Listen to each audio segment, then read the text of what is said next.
Hey everybody, this is Paul doing a video on February 14th, Valentine's Day, 2023 obviously. The market is currently not open. So what I wanted to do is I was waiting for a CPI to come out to kind of consumer price inflation to kind of go over, my thoughts on it, what I kind of see, like if it's just kind of like what kind of world are we living in right now? So, where are we at this like going on right now? So right now, as I mentioned in my last video, I went completely passive. I could not imagine trying to trade this market. There's no way. Um, I couldn't even imagine trying to actively trade this market or pick stocks kind of thing. Actively, I couldn't imagine it. It would drive me insane because it's so weird. So here's what we're looking at right now. So right now, inflation month over month came up higher. Okay, and we were expecting that because of energy like oil and whatever went up, and you can kind of see where like the contributing things like that kind of thing. You can obviously see if you went to if you go to a gas pump, you can see. Um, I don't understand how this wasn't, or where's this over here? Where's the utility gas service? How is this positive? Natural gas is back to prices that it hasn't been at since like 1996. Look at where natural gas is. What are they looking at for some of these numbers? Like, if you go down to all time, it's literally back to where it was in the 90s. What are, like, I don't, I'm so confused by what they're looking at. I have a feeling that this is going to roll over and it's going to roll over very, very hard come next month. Um, we do have word that they're releasing more stocks from the Strategic Petroleum Reserve as Russia cut 500,000 barrels a day. So I think that's a response to Russia talking about cutting barrels. So that's going to feed through into oil prices. As you can see, you probably put a cap on oil prices right around here. And you can obviously see oil reacting to that Strategic Petroleum Reserve news right here, off that much. So that's something that's also going on. And then this data doesn't even make any sense. So here's the new and used cars. So what's going on in January is a lot of people got their tax returns. So you have a lot of all of a sudden just unexpected demand for new and used cars. And anybody who you follow on Twitter or that kind of thing, or like the Manheim Index, who pretty much has a monopoly on like the auctions, has pretty much said that the prices have stopped going down, they've flattened out, and they're actually kind of going up now. So this data doesn't even make sense. So that's very confusing. Where are we at here? Here's the one that's just enraging at the moment. I'm hoping that we're looking at what was the peak right here. I'm hoping that that's the peak and we start to go down. And the reason why I say that is this is a screenshot that I took. Quarterly survey of apartment market conditions tightness. It's literally back below. Look at where it's to. It's literally we're in recession territory. Um, OER. Here's an OER chart. These are all the current sites, current rent prices that they're charging. Like, it doesn't take a genius. Just drive around your own city. You can see how many for rent signs there are just sitting everywhere. People aren't able to sell the houses that they have, so they're renting them. um, Markets or apartments. So that's one thing that's going on. And I guess a lot of people don't understand what's going on is if you're in a so like here's one thing that's going on right now. If you're in a mortgage right now, so here's one that I just saw that's really good. So this is a number of mortgages that are underwater. If you notice, there's not a lot of mortgages underwater because we don't have variable rates anymore. Nobody's using those anymore. So you see a slight uptick, but nothing like what you saw in this insanity back over here.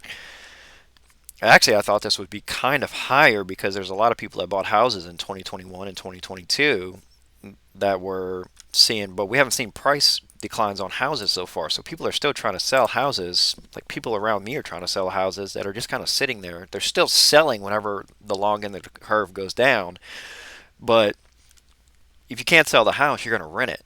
Well, that's direct competition to the apartment complex that's probably right down the street. So if you're going to rent it, you're going to probably rent it for the same price that they're charging for rent around down the street, or you're going to charge a lower price because you can, because probably the house is paid off. So that's probably what you're seeing is you're seeing a lot of houses that are just sitting there and they can't just sit there, so you want to make money on the house, so you start renting out the house until you're able to sell it. That's pretty much what's going on. It's not a hard concept. It's just you have a lot of houses on the market right now. You have a lot of companies like Blackstone and BlackRock and all of them that got into the housing market. Zillow that got into the housing market. They really, really are bad at it. They didn't make no money because the Fed raised rates so fast. They thought housing prices kept going up at that rate. Well, now they're offloading supply too. So you're seeing that right there. So like this right here should be a shockingly big red flag to anybody in the market about what's going on. But when you look at OER data, they're just in a different reality. And even when you go down here, it literally tells you, where was it? It was down here, I believe. But it literally tells you the shelter index was the dominant factor in the monthly increase for all items, less food and energy. So I don't like if you're on Wall Street, you're gonna have to deal with another two rate hikes. Like if you're actively trading this market, you're dealing with another two rate hikes. That's almost guaranteed to happen because the Fed is looking at this data. They should be looking at like they should be looking at the current data from what people are telling them. This kind of stuff. They should be looking at this and saying we're gonna pause right now because this is screaming you're way too tight. The market is flooded with houses right now that people can't sell. Apartment owners are getting slammed right now with people either not able to pay their rents and just moving out or moving in or doing roommate type situation. Like there's some serious red flags in this market right now. But I mean 99% chance we're going to 5%. I can see it. Unless inflation collapses within like the next 2 or 3 months, we're going to 5% because they're going to do another two rate hikes. I can just kind of see that. Um, So that's kind of what's going on right now. Is just you're dealing with a market that's just not even remotely close to reality right now. And then like on Bloomberg, I was watching them. They were making fun of the super core index, which excludes rent. And I just have to keep telling these people, not everybody rents. Home ownership in the United States is 68%. So you do have to strip out rent to figure out what the actual inflation rate is for normal people.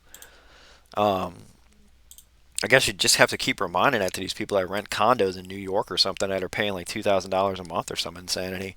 But I guess that's what we got going on there. So that's just one thing that we got going on. So like I said, I'm not changing anything that I got here. Currently, since my last video, I am up. What am I up?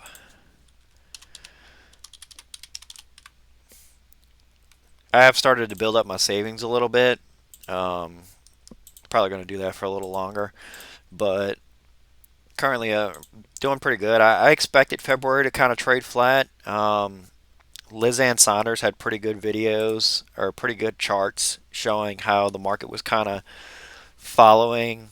The market was pricing out rate cuts, which is why it went up 6%.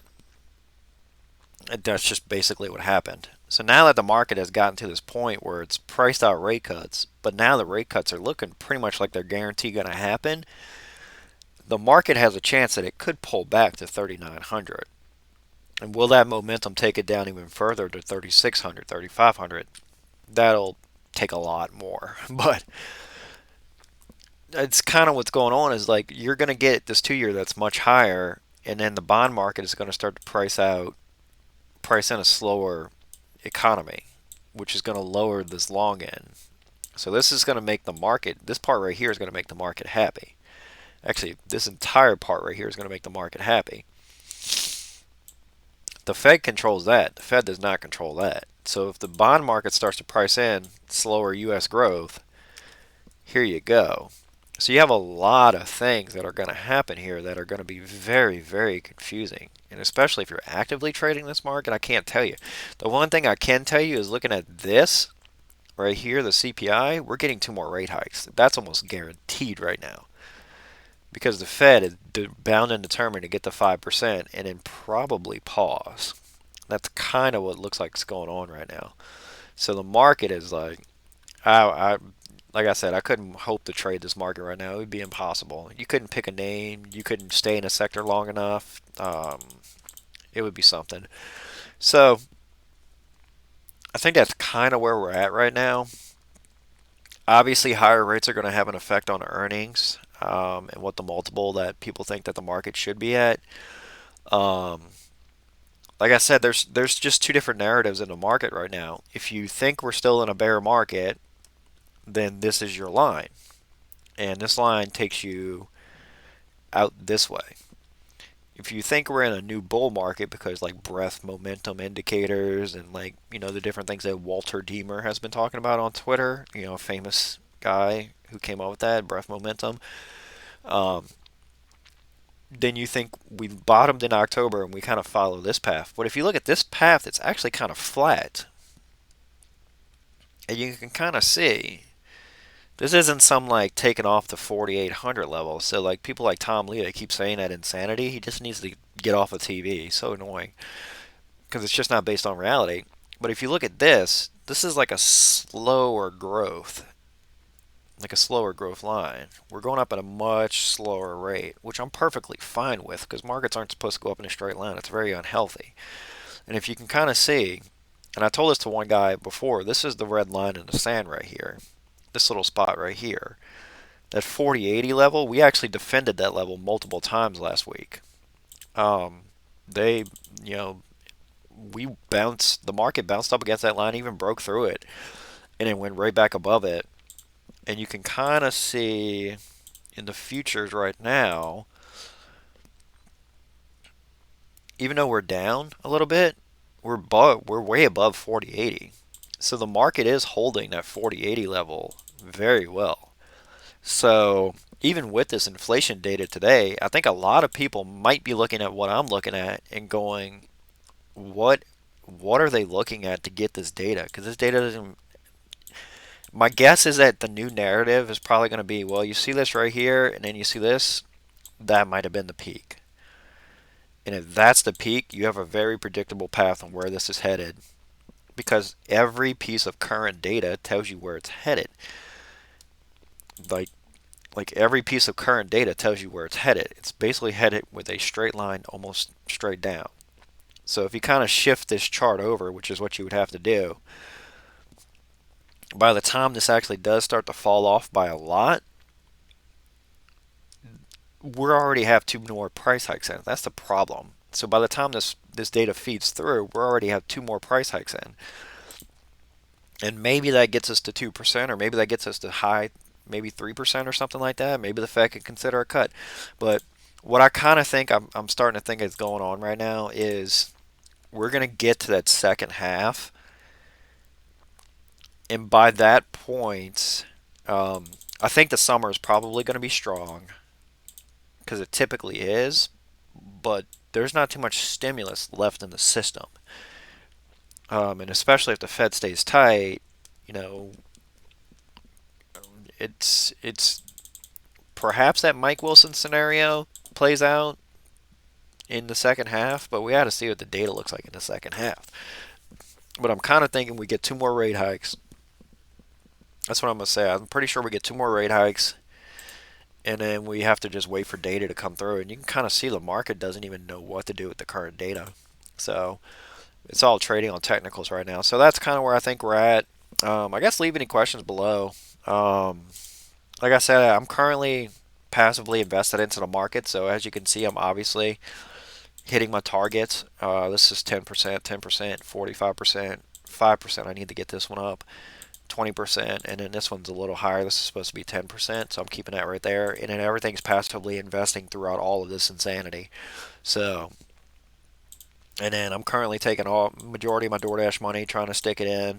As you can see, that's what I've been doing until I started building up my savings right here. I don't count that as like in percent invested. So, but currently at a 46% in reinvestment rate. So definitely building up my savings as much as possible and then building up, my market portfolio.